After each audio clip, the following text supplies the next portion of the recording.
is the Bill Meyer Show on FM 99.3 KCMD in Grants Pass and FM 106.7 at AM 1440 KMED. Join the show at 541-770-5633. That's 770 KMED. Here's Bill Meyer.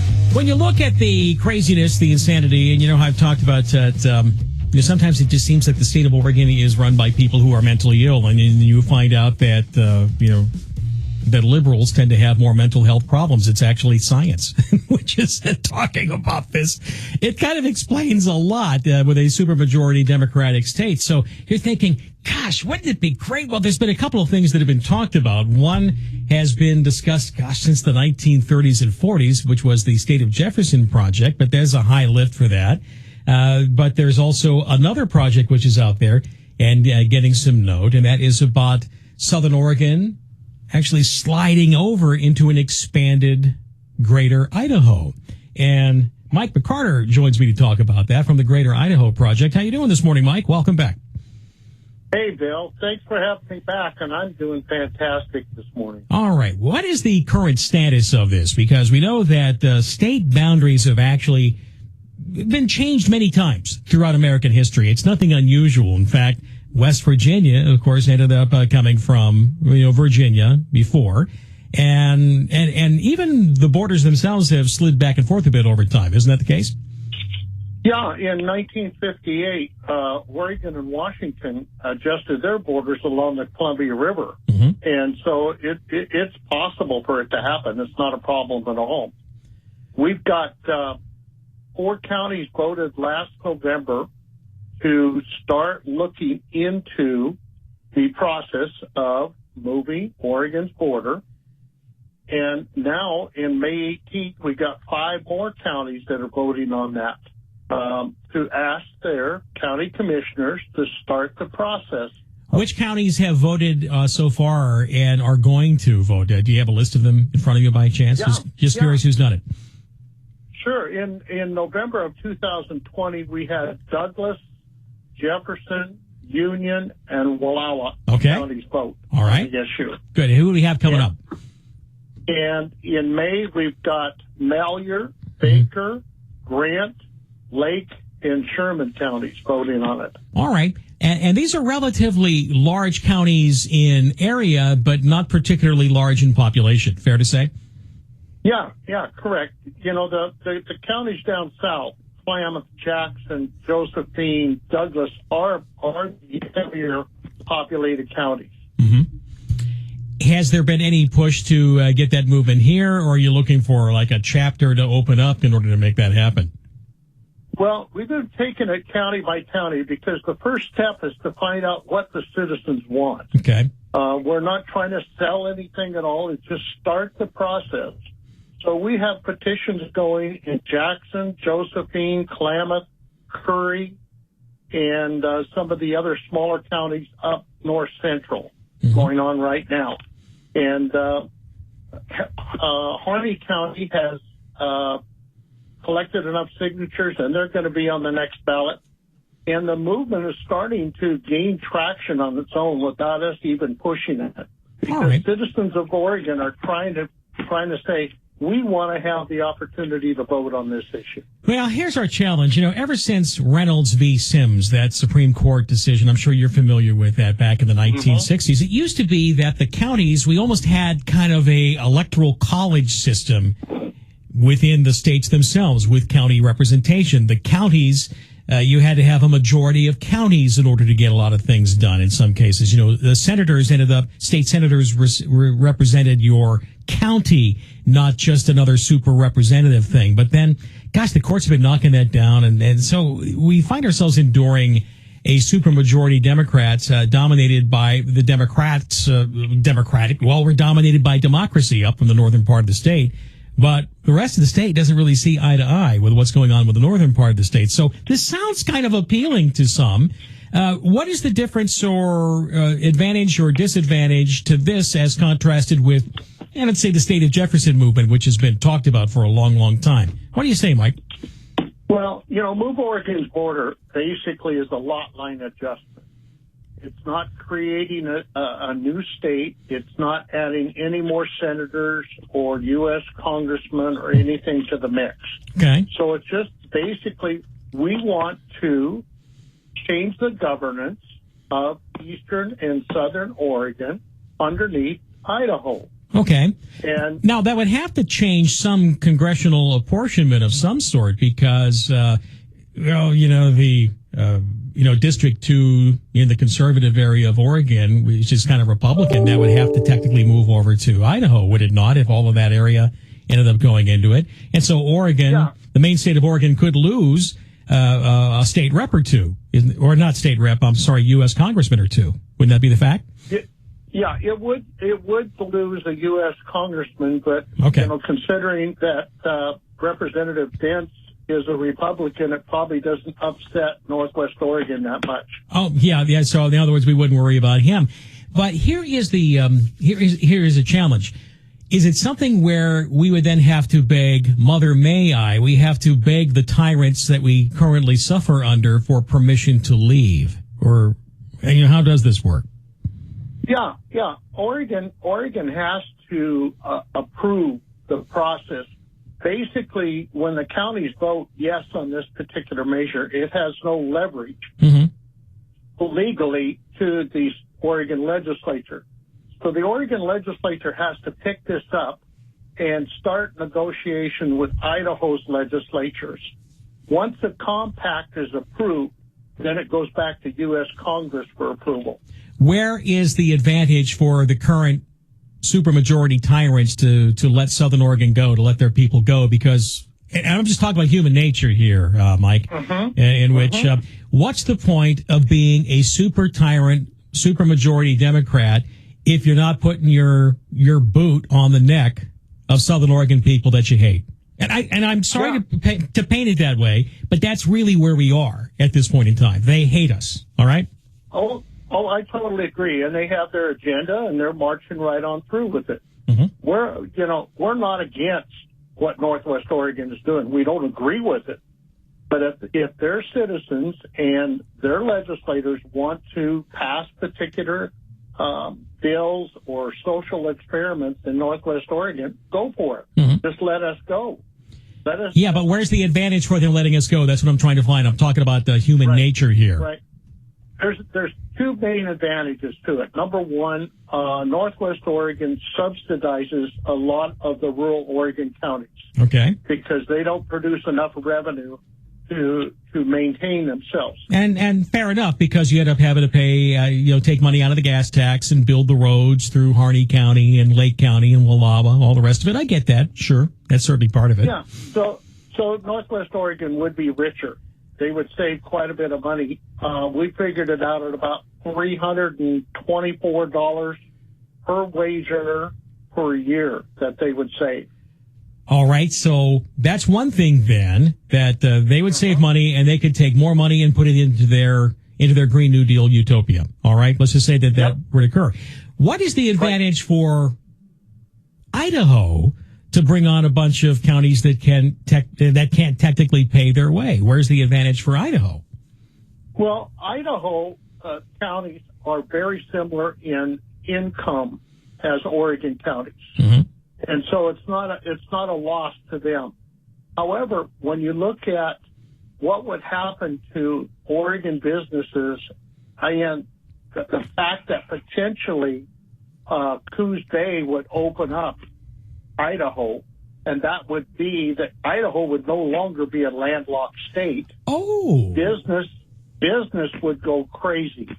That is, I hadn't even considered that. Because Idaho, would stretch over, and Idaho would have ports. They would have a port, access to ocean and trade. Very interesting. Yeah. Okay, that would be actually a big advantage. Now, here in Oregon, they don't really care about that because the last thing we want to do is actually foster business activity. It's much better. I'm being a little sarcastic here, Mike. All right. Hey, Mike, hang on for a minute. I want to keep this going. All right. I want to ask a few more questions about this. Hey, Mike McCarter is with the Greater Idaho Project, and this is the Bill Meyer Show. If you have a question for him, join in at 770-563-3770 KMED. By the way, my email is bill@billmeyershow.com. Sky Park Insurance, you're looking for insurance. I want you to get the best deal. And because I want you to get the best deal and get the best service, I want you to talk with the best guy. That is Steve Yancey at Sky Park. Sky Park is an independent, and the beauty of being an independent is that he's not beholden to the products from one particular insurance company. He deals with tons of them. He bundles renters and auto insurance to save you money. He ends up finding ways to save me. He's saving me about $500-600 a year. The thing is that he can't save you money unless you give him a chance at your business, and it's real simple. You call him at 541-261-5444, 261-5444, 261-5444. And he'll answer your questions about insurance. He can see if he can make you a better deal. And if he can't make you a better deal, he'll let you know. Maybe you have a great situation with your current insurance provider. But give him a shot.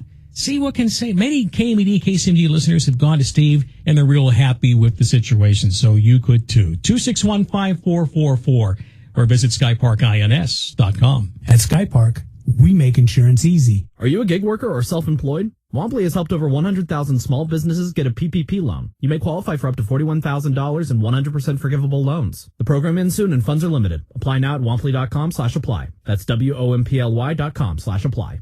Cartwright's Market is growing and has positions available in all departments at the Medford location. These include the deli, servers, and the meat department. Do you enjoy the culinary experience, love to work with food, and need a fresh start? Cartwright's Market has built a new kitchen in Medford, and they are currently seeking motivated individuals who want to call this beautiful new kitchen home. You will join an amazing crew that crafts ready-to-go entrees, soups, sandwiches, salads, dips, and also help craft a list of pub items for the tap bar. If you're a restaurant worker that's tired of dealing with the crazy hours and not knowing if you'll have a job one day to the next, Cartwright's has a job for you. Cartwright's Market offers competitive pay, vacation pay, holiday pay, full-time health insurance, and opportunities to grow your career with a locally owned and operated family business. If you enjoy the culinary experience, have samurai-like knife skills, okay, maybe not samurai, but if you're at least proficient with the knife and have a good attitude, submit a resume now at cartwrightsmarket.com or drop it off in person at the Medford location on Stewart Avenue. A career awaits at Cartwright's Market.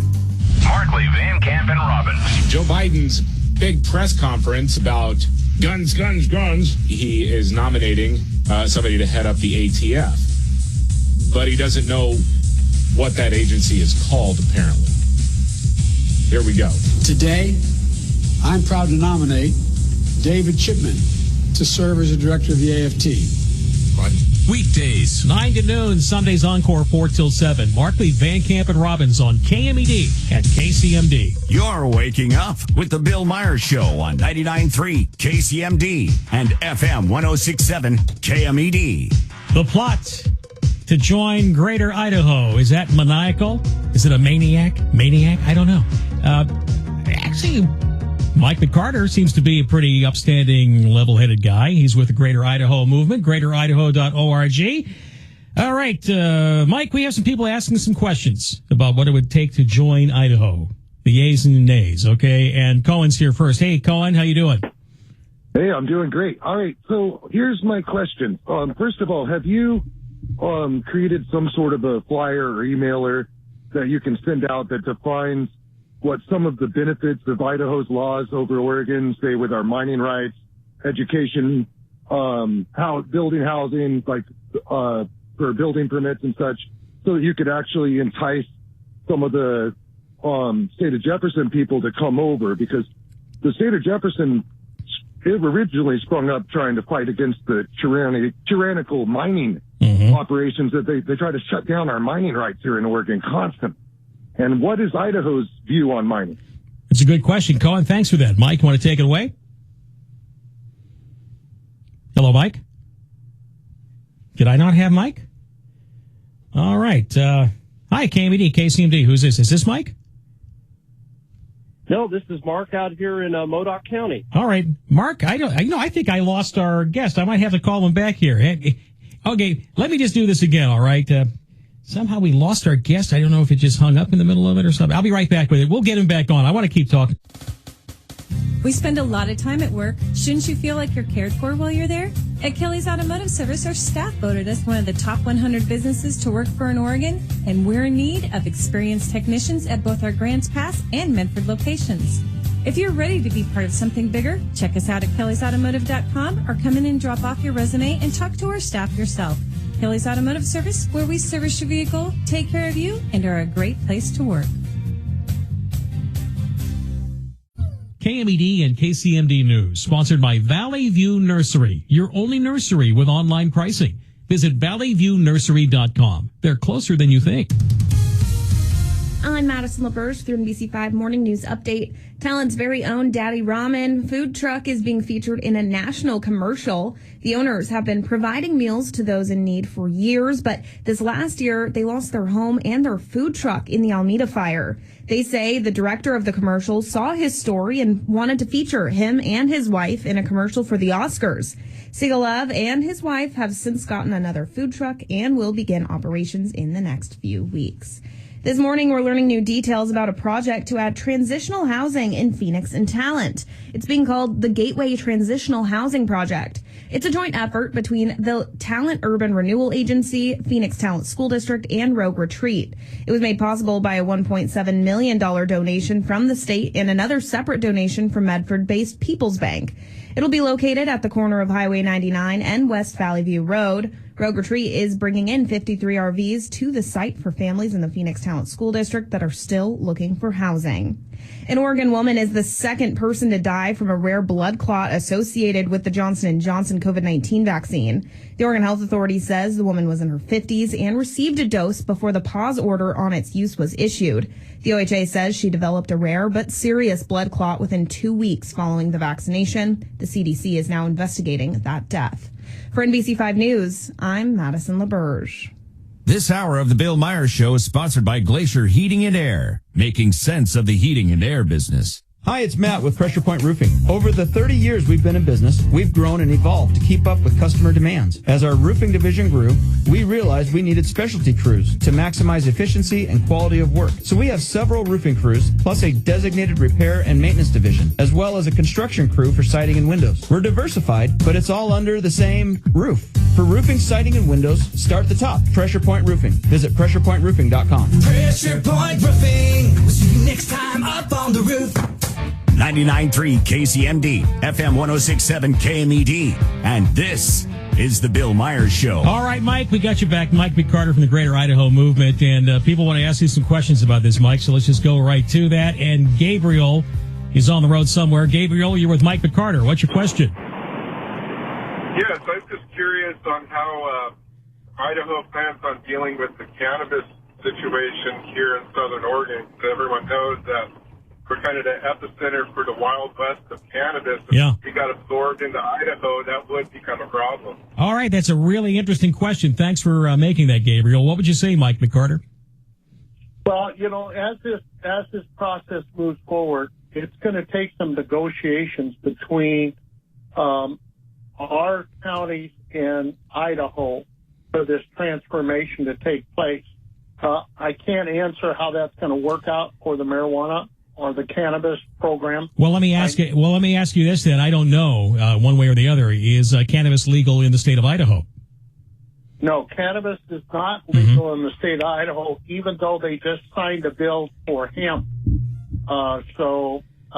It seems like it's moving that way. Yeah, so you'd have to be fighting the Mexican, the Russian, and the I'm told Guatemalan cartels that are starting to control areas of Southern Oregon. Yeah. But that's a different story. All right, yeah, that's a conversation for another day. All right, that'd be a sticky one for sure. Let's talk with Bruce. Bruce, you've been holding on. You're with Mike McCarter, and he's with Greater Idaho. Go ahead. Yeah, what would happen to all the state agencies we have in Southern Oregon, like Oregon State Police, ODOT, Oregon Department of Forestry, all the different ones, and all their PERS and everything? Now that was something I was going to ask too, Bruce. That's a good question too, Mike. Would you address that? Because we have PERS that's in deep doo-doo. What would happen with an expansion of Idaho into Oregon? Well, that's a good question, and that's one of the questions that need to be looked into. I tried to look into PERS, but since I'm not on PERS, they won't give me any information. So what we're asking the county commissioners to do, in a sense, is potentially start a committee that is official government type where they can get this information and find out what the differences are. It almost sounds as if it would have to be, in order to take over parts of Southern Oregon, there would have to be a certain percentage then of the public employee retirement system debt that would probably have to be taken on as part of it, or bonded out or bonded away. I guess that's another way it could be dealt with. So that's another question for the counties. All right, let's go to Okay, what was that? Go ahead. Yeah, that is a good question, and there are a lot of questions that are involved in this process that we're just kind of opening the door to. We're not trying to give a sales pitch or anything like this to say, if the citizens want to start looking into it, now's the time to start looking at it and getting answers for those questions. We have Modoc County and Mark, who's on the show right now. Hello, Mark. You're with Mike McCarter. Morning, Mike. How are you? Good morning, Mark. Yeah, I know the emphasis on this project has been on Eastern Oregon, but I noticed on your map it included Modoc County and I believe Siskiyou. Is that true? Correct. Yes, you're right. And have you had any, I know you've had counties get on board with, again, they're in Eastern Oregon. Have you had any discussion with anybody in California about this at the state level in Sacramento, or can you expand on that? Yeah, Mark, good question there, because our map does show some of Northeast California's counties. The way the process goes, the first step is that our Oregon counties have to be part of Idaho. So we're not trying to confuse things and all of a sudden try to start a compact with California. So I want to be clear then that you're saying really for Modoc and or Siskiyou to eventually join, the idea is that Southern Oregon joins first, right? And so you're getting closer, so it's just you're next door to the... Absolutely. Absolutely. Yeah, I have to tell you, Mark, I love Modoc County, too. I'd love you to be part of it, one way or the other, okay? Love Modoc County. Yeah, it's a great place, and, it does share... the ranching heritage, that you have in Eastern Oregon and, Western Idaho there. So, yeah, it's definitely a positive idea for us folks out here in Modoc. Yeah. Mark and Modoc, we appreciate the call. Gary's in Selma. Gary, you're with Mark McCarter, who is with the Greater Idaho movement. Go ahead. Yeah, Bill, on statewide elections, wouldn't it be easier and simpler just to set up an electoral college? One county, one vote. Not permitted any longer, and that's with that Reynolds v. Sims court precedent that I talked about from the early 1960s. Wasn't permitted. That's what happened. Now everything's one person, one vote, and it's all apportioned with senates. So, with senator seats. Bull. Yeah, it is bull, but that is the way it ended up working. Okay. Do you have a question about Greater Idaho, though? Since we're talking about that. Nope, want no part of it. Oh, you don't want that? Why not? Nope. If we were going to set up our own state, would be one thing. But no, I don't want to join somebody else's problems. Okay. Well, I guess, that's one naysayer that we've had here so far, Mark. I guess the question is, though, it seems to me that setting up a new state is probably more difficult. And I think maybe this is why the Greater Idaho project was sort of brainstormed. Well, would that be fair to say? Well, this discussion about taking Eastern Oregon and parts of Southern Oregon and moving it all the way over to Idaho. It's been going on for almost 100 years. Really? Yeah. It's talked about way back, because Eastern Oregon counties and ranchers and farmers over there have realized that their traditional value-wise, they're much more like Idaho than they are Northwest Oregon. Yeah, I would imagine that. What about, I'm kind of curious, though, and this is a question I've had, because I've known a lot of people that have been on the state legislature that have ended up moving to Idaho. And I know Sal Esquivel, of course, is one which comes to mind. And there are others that are talking about quitting and moving too. My question, though, is the idea of a Greater Idaho almost to offset the liberal infection, which is already starting to move to Idaho right now? I understand Boise's going all woke. Or am I wrong? About that. This is kind of what I get concerned about, because wherever you are, your problems follow, or is it something different than that? No, I think you're absolutely right. There is what I tend to call the blue wave. that is moving from bigger metropolitan areas, and of course COVID has really helped that out. Yeah, you have the blue states that, you have the blue urban hive minds. They destroy their state and then they say, I want to get the hell out of here. And then they want to bring the same thing to a nice friendly little red state next door. Just saying, Yeah, and that's part of the issue with Idaho and the folks over there is they don't want more people moving in and changing their vote, changing their values, with Idaho. And I don't blame them. But as far as moving to Idaho, rural Oregon and southern Oregon, a lot of those places are tied up with their communities. Mm-hmm. And we don't want to move away from our communities. We just want to change who governs us and stay where we're at. So 800 and some thousand people, if this were to happen, would end up becoming Idaho residents without a single person even moving into the existing Idaho. Now, is Greater Idaho going to exclude the South Jackson County where Ashland is?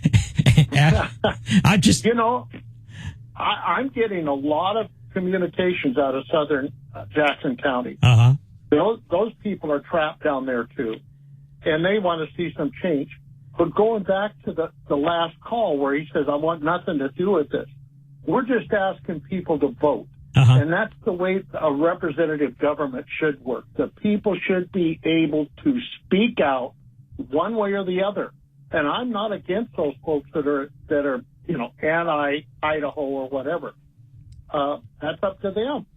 But give them an opportunity to say yes or no. All right, very good. Mike McCarter, Greater Idaho Movement here, 770-5633. I have a full phone bank here for you, and let's go through a few more before we wrap up and let you get back to your day job, all right? Hi, KMED, KCMD. Good morning. You're on with Mike McCarter from the Greater Idaho Movement. Who's this? Hi, it's Al in the Applegate. Al, go ahead. What do you a question for him? Go ahead. Yeah, one thing that generates a lot of business for Southern Oregon, or for Oregon in general, is the fact we don't have a sales tax. And so we get connected up to Idaho.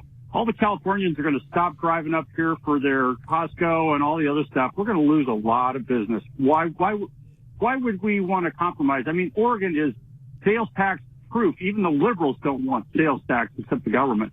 Why would we want to join a state where we're going to pay sales tax? Yeah, what might be the advantage tax-wise? Because we have no sales tax. Pretty high income tax, though. What's it like in Idaho? Well, here that's a great question. Take a look at this, and I just traveled through Idaho a couple of times recently. Mm-hmm. Idaho does have a sales tax, but I asked myself, why is everything cheaper in Idaho than it is in Oregon? And what Oregon is doing is they're burying that sales tax in the corporate activity tax, the minimum wage situation. They're getting their money out of you, and you're just not seeing it as a sales tax. But it's being paid. So, in other words, we're kidding ourselves to say that minimum wage and corporate sales tax doesn't impact the prices. Okay, well, fair enough. So you're saying that we'd still be okay. What is the income tax rate like in Idaho? Do you know? It's less than what we've got, but in our figures, we figured that the average wage earner would save approximately $1,800 in taxes annually. Yeah, because a lot of people very quickly get up to very close to federal income tax levels here. It's a very regressive state income tax here. You get up to 9-10% pretty darn quickly. You know the way it works in Oregon, as you will know. But I mean, you look what Oregon is doing. They're trying to grab your kicker money. Yeah, that's mandated to come back. They put the corporate activity tax. They're putting the carbon tax. All of those fees have to be handed down to the consumer. All right. Now, is Idaho controlled by gangrene commies, though? Because that's the way, a lot of Oregon rolls. No. In talking to the legislatures over there, those people are pretty realistic about how to live and what takes place in their state. And they're 80% conservative Republican in that legislature right now. All right. Very good. Mike McCarter, Greater Idaho Movement. We will hit the lines here. Hi, KMED, KCMD. Question for Mike. Go ahead. Yeah, sure do. You mentioned Coos Bay as a port. I don't know if he was aware that Lewiston, Idaho is considered a seagoing port and loads vessels up there frequently. So considering that they already have a seaport, essentially it's considered the deepest inland seaport in the country, as a matter of fact. The deepest Anyway, inland thank you. seaport. Now that must be going down the Columbia, right? No, the Snake, the Columbia. Or the yeah. Snake River. Okay, yeah. All right. I'm trying to imagine where it is. All right. Appreciate that. And we will take one more. You've been hanging on. Who's this? You with Mike McCarter, Greater Idaho Movement. Hello? Hey, this is Cohen. Cohen. Hello? Another question. Hey, go ahead. Well, I thought I'd try the mining one again, because the state of Jefferson people really won't move unless the mining laws are better in Idaho. All right. What are the mining laws in Idaho like, Mike? Can you tell us about the way they look at natural resource extraction? Because in Oregon, it's getting very, very dicey. Idaho's business regulations, including mining and forestry, are much less than what Oregon has trapped people with on it. So as to the actual specifics about it, I don't have that in front of me. Okay. So all right. I can't answer that. The people of Idaho would be able to benefit from gathering minerals here in gold-rich southern Oregon. So if the mining laws worked out properly, I could see a merge happen. All right. With the state of Jefferson. All right. Appreciate the call there, Cohen. We appreciate you being on here too, Mike. Where can people go to find out more about the Greater Idaho Movement to see, kind of like pros and cons, kind of where you're going on, and maybe perhaps even sign a petition? I'm assuming you said that you're exploring it in Jackson and Josephine County. Where can you go to sign them? Yes, there actually are active politicians going in both those counties, including Curry County. Okay. Whose counties refuse to accept a petition right at this time. People can get all kinds of answers and information, including the maps and everything, on greateridaho.org. Okay. That's our website. We were on Facebook, but Facebook decided that we are a little too radical, and so we lost all 12,000 people. Well, it happens. You talk about freedom too much on Facebook, and they get a little, scared of you because, you're dangerous people. You're talking about leaving Democratic supermajority hive minds. How dare you? You must be crushed. I get that. All right. Yep. It's an interesting idea, and it appears to be gaining some traction in some Oregon states. GreaterIdaho.org. GreaterIdaho.org. Mike, great getting a chance to talk to you again. It's been a few months since we last chatted, and keep in the loop if you got anything else going on there. We'll see what happens with this May election for some of those other states. Hey. Okay. Thanks a lot, Bill, and have a great day. You too. Thanks for the call. By the way, I meant counties, not states, all right? It's 8:46.